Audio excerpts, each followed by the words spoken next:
और अब जम्मू कश्मीर से ब्रेकिंग न्यूज मिल रही है, जहां मस्जिदों की जांच को लेकर इस वक्त टेंशन नजर आ रही है।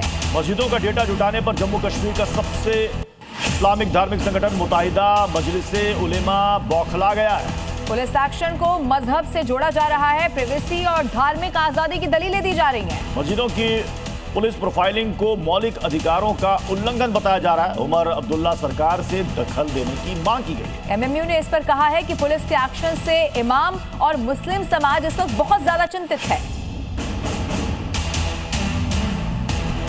इस बीच घाटी में मस्जिदों का सर्वे करवाया जा रहा है। मस्जिद कैसे बनी, फंडिंग कहां से आई, इसकी जांच की जा रही है। मस्जिद कमेटी के लोगों की भी जांच हो रही है, उनके बैकग्राउंड क्या है, मस्जिद प्रबंधन के लोगों के विदेशी दौरे की डिटेल क्या कुछ रही है, वो भी खंगाली जा रही है। मस्जिद और मदरसे के विदेशी लिंक की भी जांच की जा रही है। तो घाटी में मस्जिदों पर किस तरह से एक्शन हो रहा है, अब आइए आपके सामने रखते हैं। कई पन्नों के फॉर्म सबसे पहले यहां पर बांटे गए।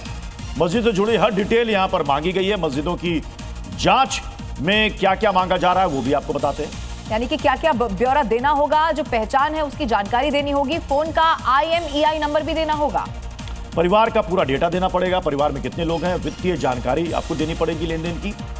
इसके अलावा सोशल मीडिया प्रोफाइल किसकी है, क्या है, ये बताना होगा। पासपोर्ट की जो डिटेल्स हैं वो भी देनी होंगी, और जो संचालक होगा उसकी पूरी डिटेल, उसका पूरा ब्यौरा देना होगा। प्रबंधन के लोगों का भी डेटा आपको साझा करना होगा। इसके अलावा मस्जिद की वैचारिक पहचान बतानी होगी, बरेलवी, देवबंदी, हनफी या फिर कोई और है, ये सामने रखना होगा। और इसी के आधार पर ये जो पूरी जांच पड़ताल है वो आगे बढ़ाई जा रही है। और इस बीच संभल से बड़ी खबर है, अनुज चौधरी पर FIR दर्ज होगी। गोली चलाने के मामले में ये FIR होगी। संभल हिंसा के दौरान गोली चली थी, आपको याद होगा। पुलिस की गोली से एक नाबालिग भी जख्मी हो गया था। 15 पुलिस वालों पर FIR दर्ज होगी। संभल कोर्ट ने FIR दर्ज करने का निर्देश दिया है। संभल हिंसा से जुड़ा ये केस है और उसी मामले में अनुज चौधरी पर FIR दर्ज करने का निर्देश संभल कोर्ट की तरफ से दिया गया है। हालांकि आपको याद होगा जब ये पूरा मामला सामने आया था, इस पर जबरदस्त राजनीति भी हुई थी। फिर ये दलील दी गई कि पुलिस ने अपनी आत्मरक्षा में, चूंकि बड़े बड़े पत्थर वहां पर बरसाए जा रहे थे, लेकिन अब FIR दर्ज होगी, ये निर्देश कोर्ट से आ चुका है।